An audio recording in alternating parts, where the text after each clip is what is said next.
안녕하세요. 여러분의 건강한 보험 생활을 위한 보험 PT 윤 팀장입니다. 여러분, 많은 보험 전문가들이 가입 1순위로 손꼽는 건 운전자 보험도 아니고요, 암보험도 아니고요, 수술비 보험도 절대 아닙니다. 바로 사업보험인데도 가입자가 2022년 기준으로요 약 4천만 명이나 되는 실비보험이 바로 그 주인공인데요. 이렇게 많은 분들이 가입을 하고 매달 꼬박꼬박 보험료를 내고 계신데 그 활용법을 잘 모르시는 분들이 의외로 정말 많은 것 같아요. 그래서 오늘 보험 PT에서는 실비보험 잘 활용하는 방법에 대해서 알려드릴게요.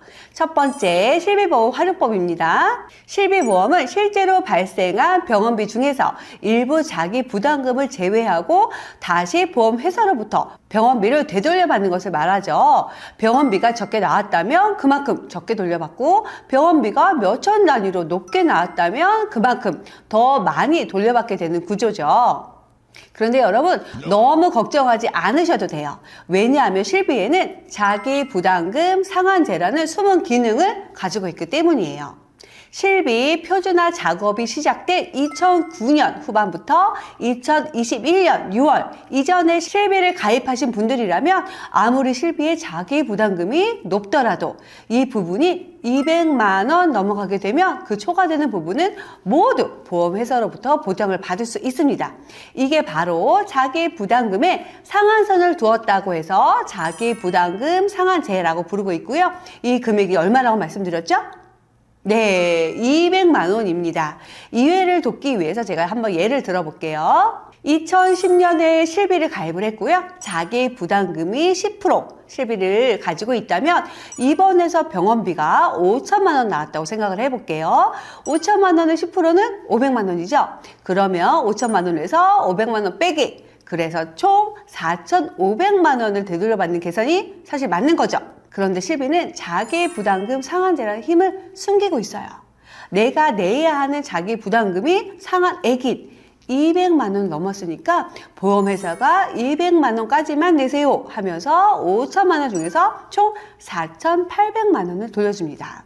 큰 질병으로 고액의 병원비가 발생했더라도 너무 여러분 큰 걱정하지 않으셔도 돼요. 본 광고는 광고 심의 기준을 준수하였으며 유효기간은 심의일로부터 1년입니다. 두 번째, 실비보험 활용법은요, 바로 요즘 자녀분들 유학도 자주 보내시고 교환 학생으로 몇 달간 해외 장기 체류하시는 경우가 정말 많잖아요. 이런 분들은 해외 장기 체류자 납입 중지 제도를 활용해 보시기 바랍니다.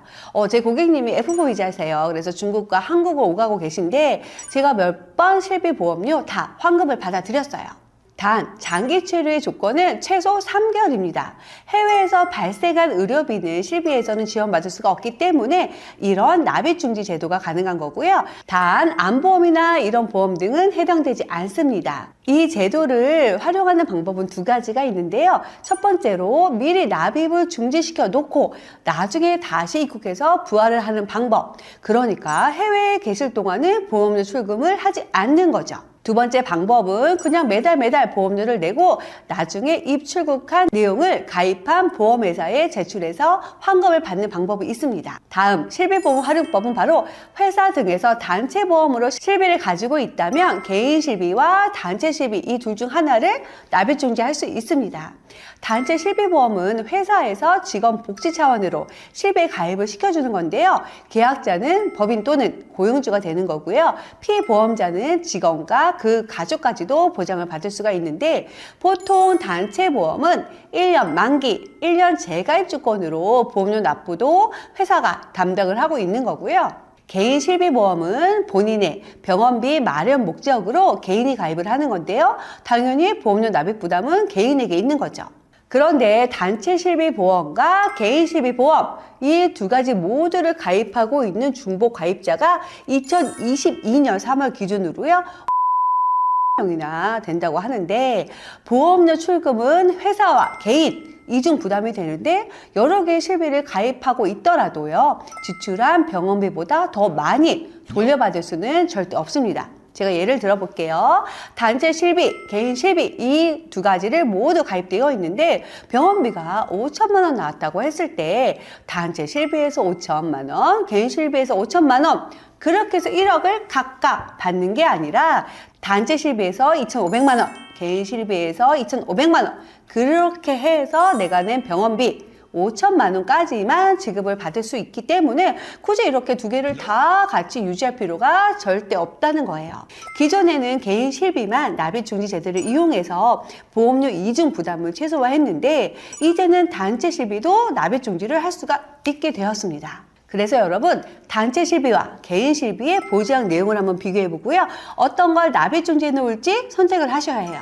더 보장 내용이 좋은 거를 살려두고 아닌 것은 납입중지하면 되는데 중요한 건 단체 실비는 매달 개인이 보험료를 내지 않잖아요.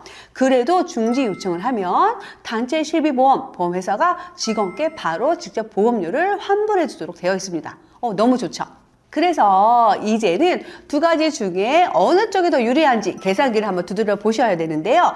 먼저 단체 실비로 보장을 받고 개인 실비는 납입 중지하는 방법에 대해서 말씀을 드리면 많은 분께서 가장 걱정하시는 것이 바로 내가 퇴사 등의 사유로 납입 중지해 놓았던 개인 실비를 부활했을 때 가입했을 때의 실비가 아닌 재가입 시점에 실비보험으로 보장 내용이 변경된다는 건데 2, 3, 4 세대를 거치면서 아무래도 자기 부담금이 더 높아지고 보장 내용도 어떻게 보면 가입자에게 불리하게 변동이 되고 있기 때문에 보장이 좋았던 실비가 보장 내용이 나빠질까 봐 걱정을 하시는 분들이 많아요.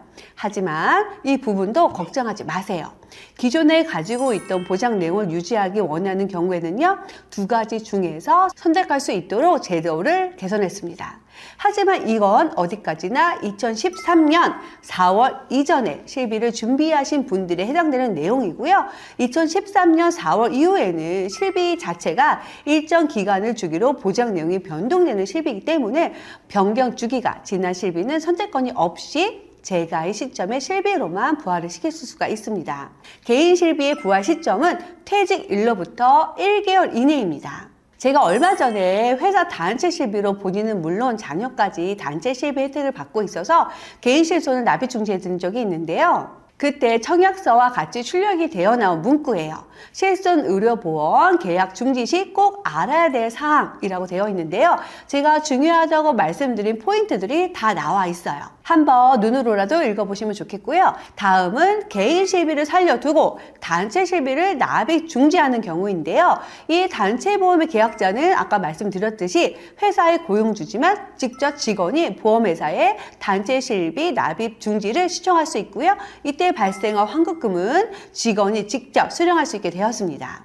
단체 실비에 대해서 말이 나와서 제가 좀 더 구체적으로 설명을 한번 드릴 부분이 있는데 단체 실비만 가입되어 있고 개인 실비가 없는 분들도 계시잖아요.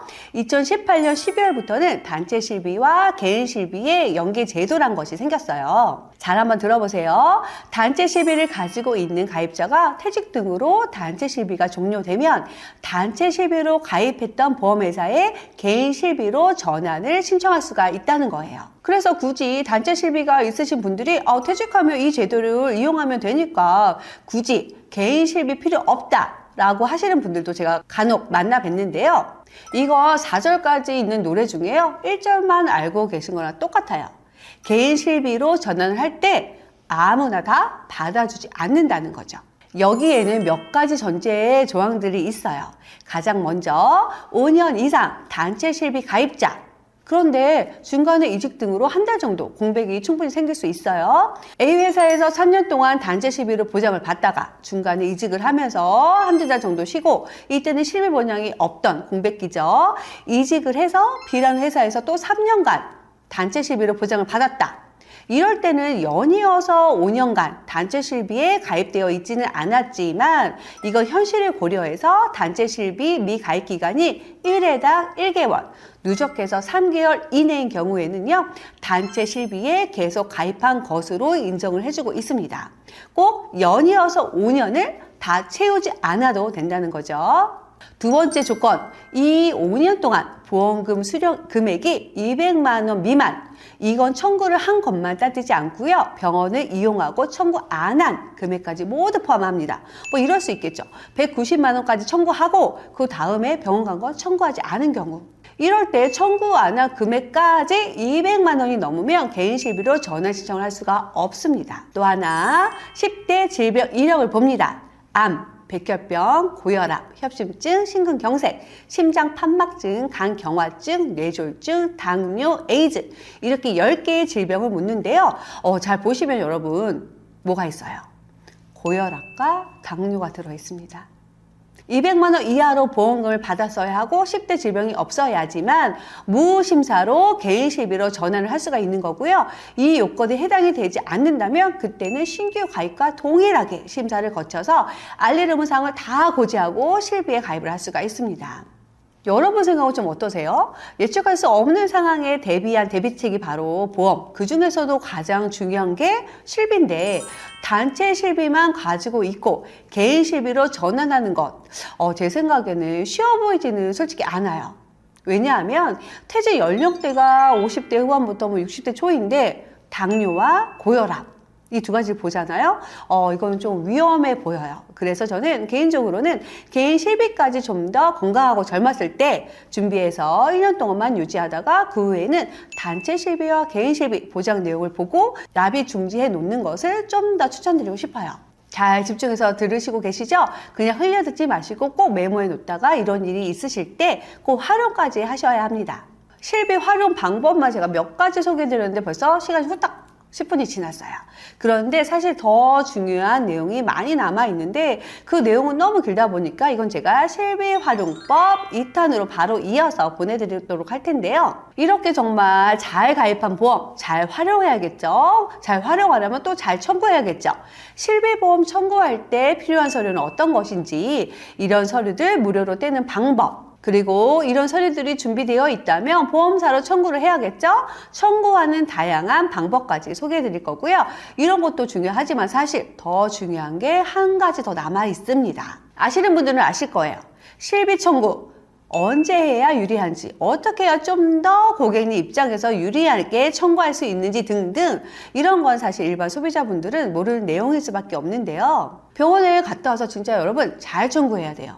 요령껏 잘 청구해야 하는데 정말 이거 막 했다가는 나중에 보험 가입할 때 정말 너무 힘들고 어렵고 심지어 보험 청구 잘못했다가는 보험 가입할 때 거절당하는 사례까지 있으니까요. 여러분 실비보험 활용법 2탄도 꼭 보셔야겠죠. 구독하셔서 앞으로도 그의 다양한 정보들 많이 얻어가셨으면 좋겠습니다. 자, 그럼 여러분의 보험 생활이 건강하도록 힘껏 돋는 보험 PT 윤 팀장은 다음에 다시 찾아뵐게요. 감사합니다. 본 광고는 광고 심의 기준을 준수하였으며 유효 기간은 심의일로부터 1년입니다.